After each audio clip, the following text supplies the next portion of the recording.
Bom, Maria Corina Machado tá falando o quê? Oi? O quê? É? Segundo... A gente não combinou isso, hein? Não, ela deve estar querendo esse aqui. Maria Corina deve estar querendo esse aqui. Aqui, ó. Vão ele interpretar junto comigo. Segundo turno das eleições, depois de toda a manifestação já dada pela população no dia 28 de julho, de jeito nenhum. E aí, Segrel, o que você traz de informação pra gente? Você que está em contato, inclusive, com as autoridades venezuelanas lá. Sim, mas eu te conto, eu pensei num momento que e dei a possibilidade de que ou essa estratégia do Brasil, da Colômbia e o México que caiu fora era a maior estratégia dos últimos tempos na diplomacia ou era o maior vexame. Foi o segundo. Fica muito claro que isso não era uma estratégia para colocar transparência nas eleições. Era uma estratégia para deixar o Maduro mais um pouco. E vou justificar.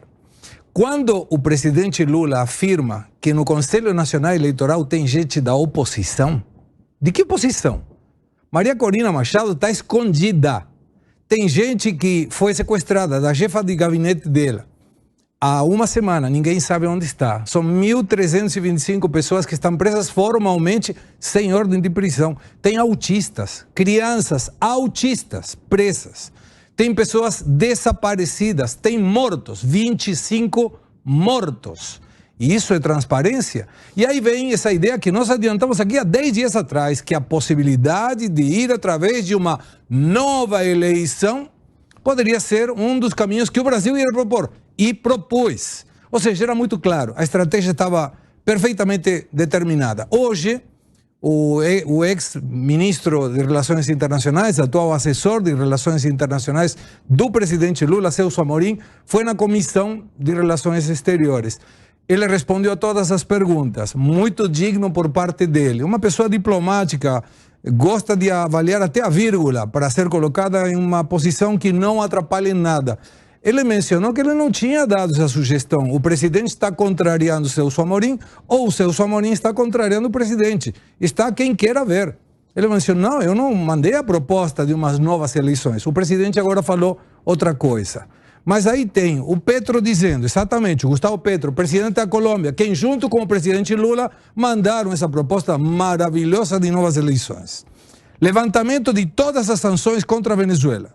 Anistia geral nacional e internacional, a Maduro, obviamente. Garantias totais à ação política, governo de coabitação transitório, novas eleições livres. E aí eu prestava muita atenção, e peço desculpa que estou me estendendo um pouco, quando o presidente Lula falou, não, poderia ser novas eleições com observadores independentes do exterior. Essa foi exatamente a proposta da OEA que o Brasil se absteve de votar. Então eu gostaria de saber por que na OEA não votou e agora está propondo exatamente o que não votou. Tem alguma explicação para isso? E aí vem a última questão, que tem a ver com que o presidente não deve estar informado pelos seus assessores. Tem um senhor que chama Gutiérrez, na Venezuela, que propôs uma lei para que nas eleições venezuelanas daqui para frente seja proibida a participação de observadores internacionais.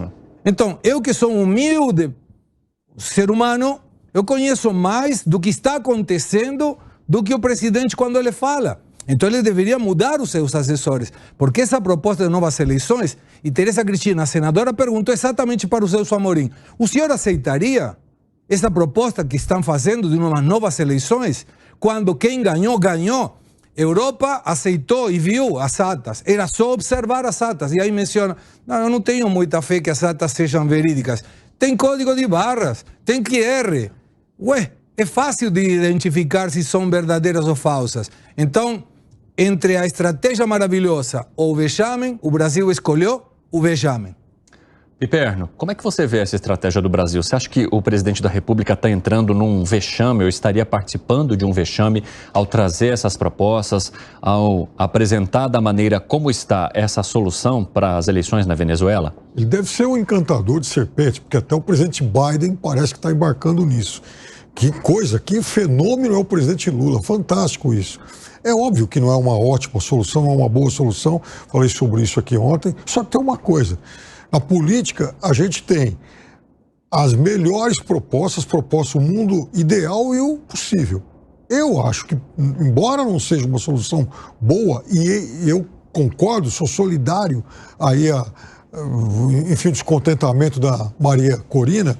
A verdade é que daqui a pouco a Venezuela vai ter o mesmo número de mortes aí da faixa de Gaza, porque as pessoas estão morrendo, a repressão continua e quem é que pode frear a repressão venezuelana? Eu gostaria, honestamente, que os opositores, por exemplo, do presidente Lula, apresentassem uma ideia para frear a matança, para frear as prisões sem leis indiscriminadas que estão abarrotando aí os cárceres venezuelanos. O que acontece lá é, sim, a retaliação explícita de uma ditadura. Quais são as soluções para tentar derrubar isso? Então, a nova eleição não seria o caminho ideal. Porém, dá para negociar algumas coisas, como, por exemplo, a participação da Maria Corina numa nova eleição. A soltura de todos os prisioneiros políticos, liberdade para todo mundo, fim da repressão. E aí sim a participação de observadores internacionais, coisa que não aconteceu na primeira eleição. Então, a partir de uma proposta ruim, é possível sim tentar alguma solução, porque se não houver alguma solução concreta, alguma proposta concreta que possa ser abraçada pelos dois lados, só tem um caminho para a Venezuela, é continuar a repressão e a matança. Quem tiver uma ideia melhor, que tenha toda a liberdade para apresentá-la, só que até hoje eu não vi. Que foi, Segré? Não, eu entendo que o Piperno está tentando mostrar o Lula como se fosse o Churchill. Mas não é, está longe de ser. Agora, me responda somente uma pergunta. Claro. Por que o presidente está propondo o que ele mesmo mandou a seu representante se abster? Porque é a mesma coisa, ele está propondo a mesma coisa que propõe a OEA. Essa abstenção a qual você está se referindo agora foi aquela votação que aconteceu depois da eleição. Claro. Não, eu quero que aconteça essa observação antes, lá no dia. Não, mas não precisava. Depois, não precisava depois, não precisava, Piperno. Claro o Brasil precisava. foi o avalista do Tratado de Barbados, sim, na Noruega. Exatamente. Foi avalista. De que serviu o aval do Brasil? Para que serviu o aval? A OEA pedia reconto das atas, mostrem as atas, observadores internacionais fazendo auditoria, preservação das urnas computadoras e atas, e respeito aos direitos humanos. Isso o Brasil se absteve. O Brasil não assinou. E agora está querendo. Sabe, tem um ditado que quando você mais se abaixa, mais aparece a cueca. Aí está o negócio. Então, vamos negociar uma situação concreta. Não adianta esse tipo de manifestação. Quer dizer, qual é a única solução? É passar pano. Não, sabe qual seria uma? Isso não é passar pano. Propõe o seguinte, cara, você perdeu. Maduro, você perdeu. O que eu te proponho? Cai fora, vai outro lado. E vai ser outra eleição em que não vão deixar o Centro Carter, que é um lixo, segundo o próprio venezuelano, não vai ter a possibilidade, como já você não teve. Você pode ter uma segunda eleição com Maria Corina e todos os para quê? Já sabem que vai ganhar, vai fazer o quê? Vão fazer outra vez? E aí não vai respeitar, não vai fazer uma terceira, uma quarta. 67 mil venezuelanos votaram no exterior, tem 8 milhões fora. Por quê? Para que não votem. Permitir também que essa turma toda possa votar. Então tem muita coisa que pode... O que te garante que vai respeitar? Não existe garantia nenhuma de nada. Então, o fato, a única garantia que eu tenho é que se não aparecer uma outra solução, o Maduro continua. Tá bom para vocês? Bom, uma coisa que me intriga também é de que maneira que o eleitorado venezuelano reagiria, né, nesse caso, porque diante de tamanha repressão desses movimentos que estão acontecendo, será que eles teriam a mesma coragem que tiveram lá neste primeiro turno de voltar às urnas e indicar novamente essa escolha por Edmundo Gonçalves Urrutia? Essa é uma questão que me pergunto também. Zé Maria Trindade, seja muito bem-vindo. Boa tarde para você. Tudo bem por aí? Segré acertou aí a ideia do governo de criar essa saída de emergência, saída pela tangente, né? Mas veja bem, pode fazer uma nova eleição e outra que não vai adiantar nada. A gente não pode chegar a resultados diferentes tomando os mesmos caminhos, né? E as mesmas ações. É preciso mudar as ações. Não há possibilidade de uma nova eleição, né, sem mudar o processo eleitoral e sem mudar o processo de aferição de votos. Nem o Maduro aceita e nem a oposição aceita. Para quê? repetir tudo de novo. A novidade aí, se o Brasil pensa em ajudar, pensa em mudar, tem que ir atrás dos que estão sustentando o Maduro e dizer, olha, vamos fazer a abertura aí ou não?